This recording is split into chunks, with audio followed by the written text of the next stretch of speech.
നമസ്തേ. ഹൈദരാബാദിൽ നടന്ന ചടങ്ങിൽ സംസാരിക്കവേ നമ്മുടെ പ്രധാനമന്ത്രി മോദിജി പുതിയ ചില ആശയങ്ങൾ പങ്കുവച്ചു.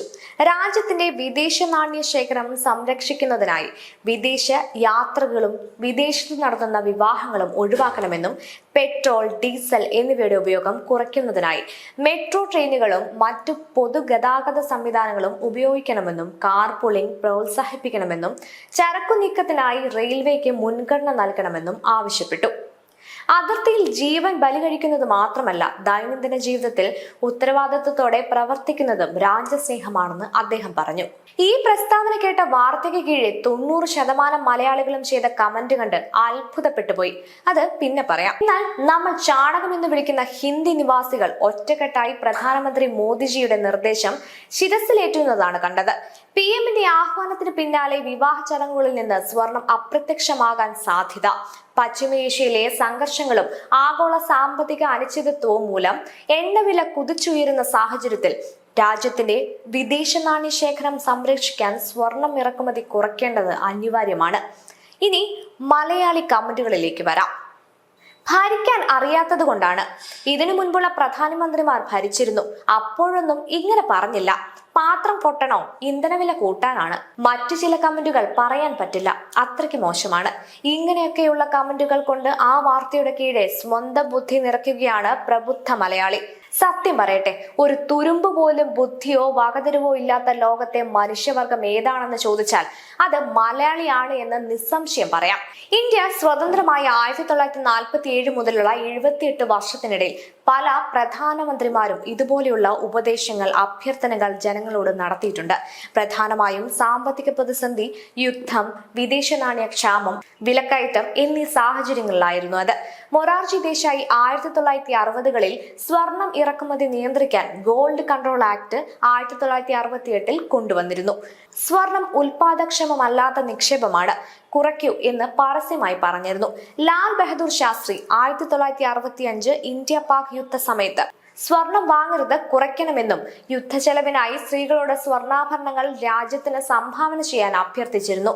ഭക്ഷ്യധാന്യക്ഷാമം രൂക്ഷമായപ്പോൾ ആഴ്ചയിൽ ഒരു നേരത്തെ ഭക്ഷണം സ്വമേധയാ ഉപേക്ഷിക്കൂ എന്ന് രാജ്യത്തോട് അഭ്യർത്ഥിച്ചു.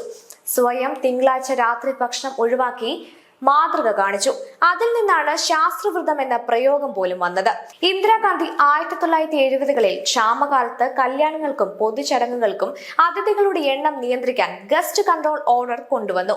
ഭക്ഷണം പാഴാക്കരുതെന്ന ക്യാമ്പയിൻ നടത്തി. 1973-ൽ ഇന്ദിരാഗാന്ധി തന്നെ എണ്ണ പ്രതിസന്ധി സമയത്ത് OPEC രാജ്യങ്ങൾ എണ്ണവില കൂട്ടിയപ്പോൾ പെട്രോൾ ലാഭിക്കൂ, അനാവശ്യ യാത്രകൾ ഒഴിവാക്കൂ എന്ന് റേഡിയോ പ്രസംഗങ്ങളിൽ പറഞ്ഞിരുന്നു. കൂടാതെ ഞായറാഴ്ചകളിൽ പെട്രോൾ പമ്പുകൾ അടച്ചിടാൻ പോലും നിർദ്ദേശിച്ചിരുന്നു.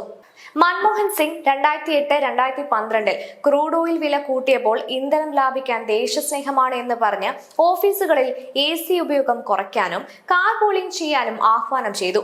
ഇപ്പോൾ മനസ്സിലായോ, നമ്മുടെ പ്രധാനമന്ത്രി മോദിജി മാത്രമല്ല, ഉരുക്കുവരുത എന്ന് പലരും വിശേഷിപ്പിക്കുന്ന ഇന്ദിരയും ലാൽ ബഹദൂർ ശാസ്ത്രിയും മൊറാർജിയും ഒക്കെ ഇത്തരത്തിൽ പ്രസ്താവന നടത്തിയിട്ടുണ്ട് എന്ന്.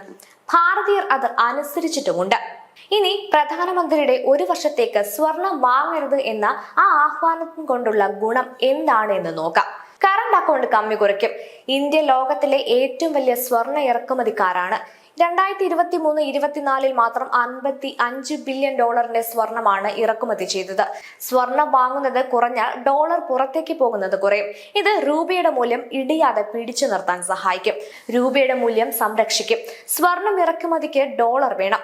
കൂടുതൽ ഡോളർ വാങ്ങുമ്പോൾ രൂപ ദുർബലമാകും. ഇറക്കുമതി കുറഞ്ഞാൽ രൂപയ്ക്ക് സമ്മർദ്ദം കുറയും. സമ്പദ് വ്യവസ്ഥയ്ക്ക് കരുത്ത്. സ്വർണത്തിൽ നിക്ഷേപിക്കുന്ന പണം ഉൽപാദനപ്രദമായ മേഖലകളിലേക്ക്, ഓഹരി വിപണി, സ്റ്റാർട്ടപ്പുകൾ, സർക്കാർ ബോണ്ടുകൾ, ഇലക്ട്രിക് വാഹനങ്ങൾ എന്നിവയിലേക്ക് തിരിച്ചുവിടാം. ഇത് തൊഴിലും വളർച്ചയും ഉണ്ടാക്കും. എണ്ണ ഇറക്കുമതി ഭാരം കുറയ്ക്കാനുള്ള ശ്രമത്തിന്റെ ഭാഗമാണ്. പെട്രോൾ, ഡീസൽ, സ്വർണം എന്നിവയാണ് ഇന്ത്യയുടെ ഏറ്റവും വലിയ ഇറക്കുമതികൾ.